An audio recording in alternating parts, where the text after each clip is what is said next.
Hey everybody, think like a free man. There's a lot of estimates that suggest there's about 300 million firearms in private hands in the US. I think that number is more like in the 400 to 700 million range. In the rest of the video, I'll run through the logic and how I arrived at that estimate, and it is just an estimate based on a lot of assumptions, and follow up with some points on why I think this is really interesting. So what you're looking at in this document here is the NICS firearm background checks from the FBI. You can go to fbi.gov and find this information. Pretty straightforward. And what it's showing is since 1998, when the NICS background checks were instituted, there's been about 265,818,267 background checks performed. And what that means is anytime someone wants to purchase a firearm, you have to go through this background check. Now, this number of 266 million roughly doesn't mean that just because there was a background check a firearm was purchased. And it also doesn't mean that it was only one firearm purchased per background check. But for the purposes of this analysis, let's just assume that every one of these background checks was one firearm. So that would suggest that there's roughly 266 million firearms that have entered into private hands since November of 1998. Now the question becomes, what about all the firearms that were in private hands before 1998? This is some background on how I came up with the estimate of 400 to 700 million modern firearms in private hands in the United States. There's a lot of data here. Let me explain what's going on here. Okay, on the x-axis, that's the axis going from here to here, goes from data point 1 to 107. 107 isn't really shown there just because of the way it plotted out. But data point number 1 represents 1910, 1911, 1912. So data point number 41 is 1950. Data point 91 is 2000. Data point 107 is 2016. So why did I pick these dates? 2016 is the last full year of the NICS background check data, and 1910 is just an arbitrary year I picked because modern firearms came about roughly the turn of the century. I assume they started getting in private hands in the early 1900s. So then on this y-axis, this is in hundreds of millions, so 100 million, 200 million, 300 million, and so forth.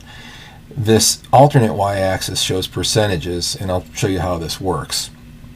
The solid lines correspond with the hundreds of millions, and this dotted line corresponds with the percentage. Starting with this green line. This green line shows the approximate U.S. population based on the US Census.gov data that's available. So there's roughly a little under 100 million people in 1910, all the way up to about 320 some million people in 2016.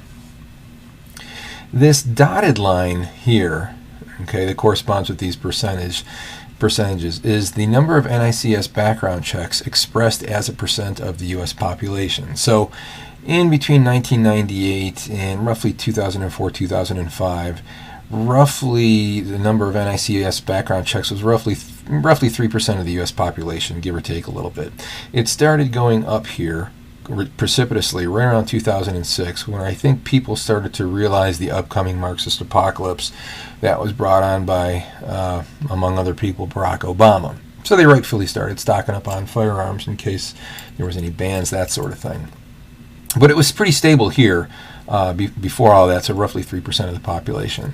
So if one assumes that this is NICS background checks, and if you assume that NICS background checks are roughly a one-for-one ratio of how many firearms are purchased, we can make a general assumption, again this is an assumption, that on any given year, and based on the population, roughly 3% of that population number is the number of firearm purchases in private hands.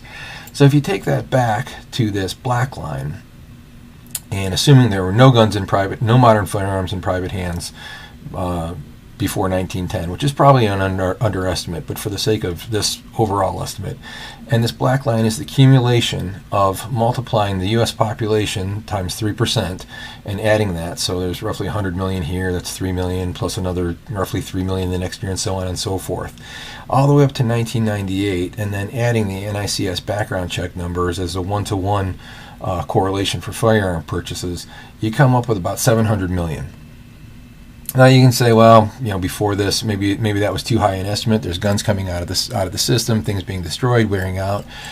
So I said, well, what if I ran that same analysis, but instead of 3% of the U.S. population, I went way down to 1%. Starting in 1910, 1% of the population is about 1 million. 1% of the population is still about another million. So you keep adding that cumulative number and the red number here till about 1998, and add the NICS background check correlated number, and you come up with about 400 million. So it's interesting that even on a very conservative estimate, there's at least probably 400 million firearms. Again, there's firearms in the country before this. God knows what came back during World War II, what didn't go through this. Who knows? There's a lot of different estimates. Even the 700 million number could be a little low. And whatever the case is, these are just estimates. Who knows? 700. It could be 800 million. It could be more than that. The point is this is just an estimate, and it's interesting. Here's a couple of things that are interesting. As one, I'd already mentioned the fact that firearm purchases have gone up. This is signaling a lack of trust in the government, a lack of trust in our neighbors, maybe a lot of other things.